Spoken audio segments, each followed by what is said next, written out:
Da la la da lum dee dee la dee da. Hi out there to everyone, and welcome back for a little chat about writing tunes in this Irish tradition.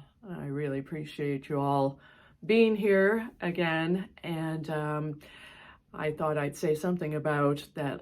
I've kind of come up with this formula because I'm not very tech savvy of presenting these little vignettes about tunes, and you'll hear me lilting at the beginning. And I think I decided and landed on the idea of lilting because really everything comes from inside your head, the tune that's inside your head. And while we can find tunes in our fingers, on our instruments, I think that at some point we employ our heads and our thoughts into doing tunes and working on them. And so today I just wanted to throw out another interesting idea, which I think I may have brought up once before, but I'll show you what I mean. With phones, well, I can't show you because the phone is filming this, but with our phones, we can be going along and we can capture little thoughts, much as we can. So for people who don't write or read music, it's certainly a great way to capture a few phrases. And so we're lilting into our phones or recording devices, whatever they are, and of course the sheet of paper, as I say, has been what I've employed mostly. So I've still continued to work on this project of writing music for art that's celebrating, commemorating this art exhibit that was in Paris in 1922, which was a lot to do with the Irish presenting themselves to Europe as their own country.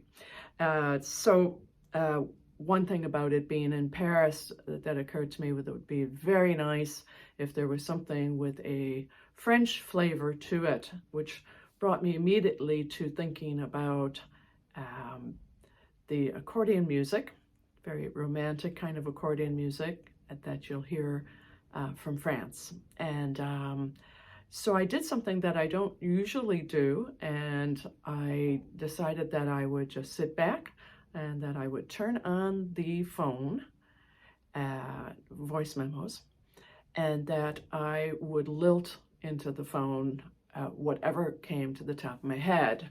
So, like I say, you know that I've been enjoying the idea of getting that sheet of paper and working on your craft, but I have to say that this was kind of a fun experience too, and I'm going to invite you to try this out, the next tune that you're doing, or yeah, it could be several, anytime that you think of some phrase of a tune that you could start lilting, but that you could continue to lilt what might essentially be a first part.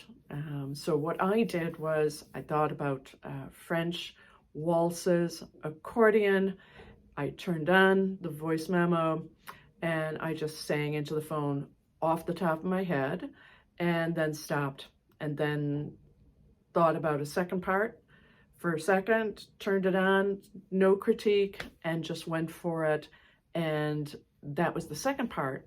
So the next thing was to go ahead and play that back and put on to write the notes of what you did. So without criticism of yourself or anything, and see what you had.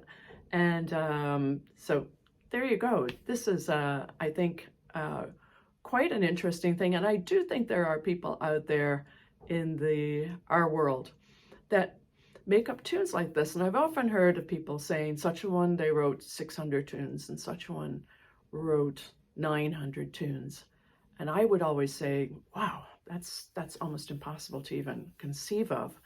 But if you're not sitting down there and really forcing and editing you might just come up with something that's pretty nice, and that you can say is a tune, and maybe where the creativity happens might be in, and where magic might happen would be in the next tune or the tune after it, so that you can really care about one above another one, but you can just keep searching, keep searching, keep searching.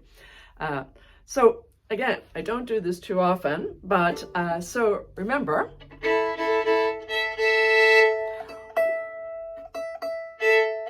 it's Paris, and it's 1922, and you're trying to think of a tune for it, and this is the tune that came out. Try to keep my hand up now so you can see.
Fun.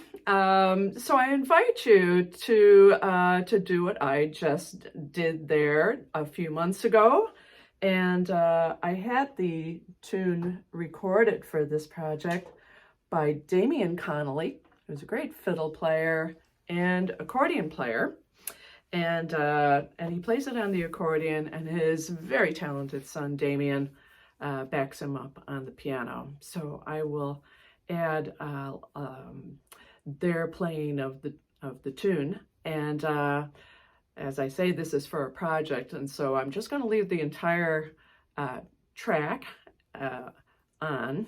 So it's an MP3, and this tune is first, and the second tune is a tune you'll know. It's called The Rakes of Mallow, and I imagined that this would be a fantastic tune to present the Irish to the French in that year. Plus, it was a tune that was played at the concerts that year in Paris for this art exhibit. And funny enough, the music was played by Arthur Darley. And I don't know how many people out there will know who Arthur Darley was, but there's a tune that's called The Swedish Jig, and that's supposed to have been a composition of Arthur Darley. Let me see if I can play the start of that for you. It's the tune that goes like this.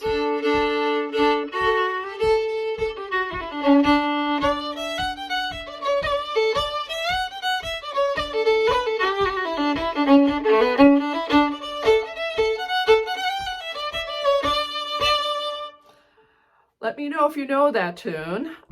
I also know that maybe the very first Alton album, which was Mairead and Frankie doing a duet, really, and they had a tune on there that they called Arthur Darley's that went like this.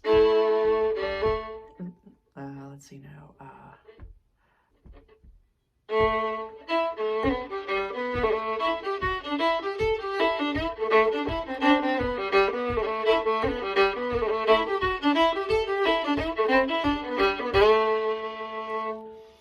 And you'll have to let me know if that's familiar to you.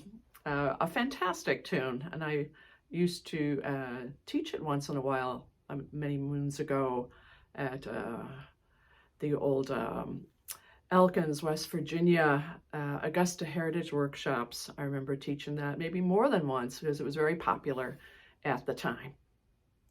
All right. So again, your task is to just hum a tune into your phone, into your device, and see what happens. Now, again, I think it's nice to think about not being too critical. So you're really there and you just go. So if I were just to give myself a start, and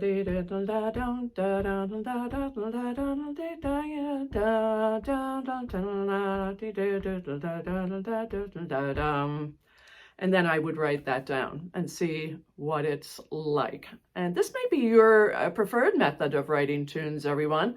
I'm not sure, but I'll be interested to hear how it goes. This week, too, I wanted to mention that, we can always learn from kind of studying how people play, what they look like when they play, how are they tapping, how do they get their rhythm and all. And it was only maybe a couple of years ago when I got Tommy Peoples' tune book, and it's also a tutor at the front end of it, that I realized as I was trying to play some of Tommy's tunes in the book that, my God, I started to sound like him. And you wouldn't think that now, but you can actually try a person's tune and somehow you can almost end up sounding like them. So I wanted to invite you to, if anybody has this book, this was just such a treat to get this because Tommy is writing little notes and all in it, and you can see I have little pink papers there where I've just kind of grabbed tunes that I've liked. So the tunes are lovely, and I think you'll start feeling like you're Tommy Peoples as you kind of go along with where he goes in his music. One I was going to point out, and I'll make a little photocopy of this page, but he talks about a tune called Hawkeye, and so I'll give you a sample of the nice story that goes with this. So it's Hawkeye, but in parentheses he has H and then a hyphen, OCH, another hyphen, AYE. So this is a little play on the Ulster Scots language. In East Donegal, where Ulster Scots is strong, there is a much used term of agreement, "Ach aye." It translates as "ah yes" or "oh yes." Then it mostly has a H imposed before, so it becomes Hawkeye or Hawkeye. An example of Ulster Scots would be, "He's mair been than doon hame," which means he's more above than down home. As Hawkeye is agreement with an observation expressed by another, then appropriate that it bestows Hawkeye status on the observer. Tommy then goes on to write, one conundrum of Ulster Scots is that Ulster Irish speak the same dialect.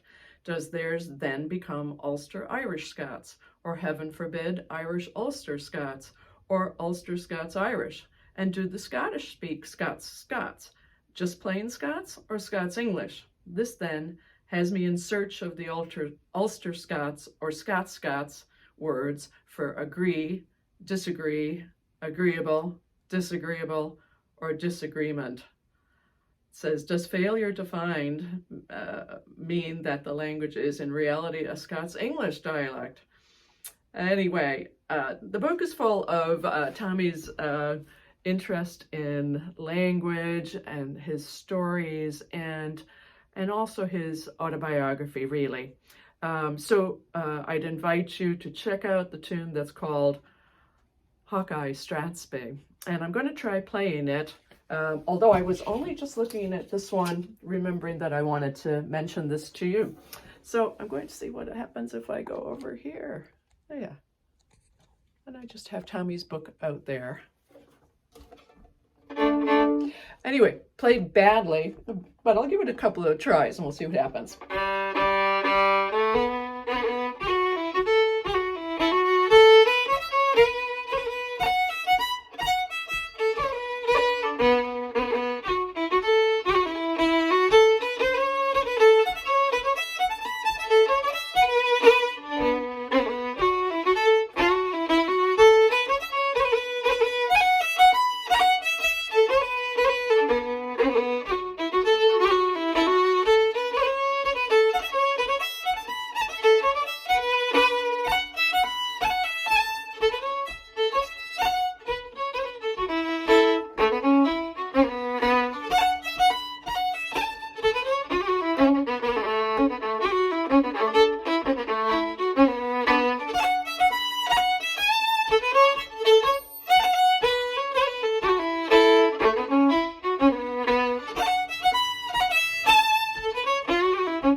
It's a nice one. Yeah. So that one again is on page 144 of his book if you already have it. And I'll try to make a little copy of that page and put it up on our site as well. I wonder how he made up that tune. I wonder, was he there with pen and paper and agonizing over some of the notes, or was he able to sing it just in his head, and there it was. Anyway, a beautiful tune. I think we forget sometimes that the Strathspeys, and he has another one too here, and mazurkas are a great part of that northern tradition, and yes, another type of a tune to try in the future. All right, good luck everybody. Bye for now.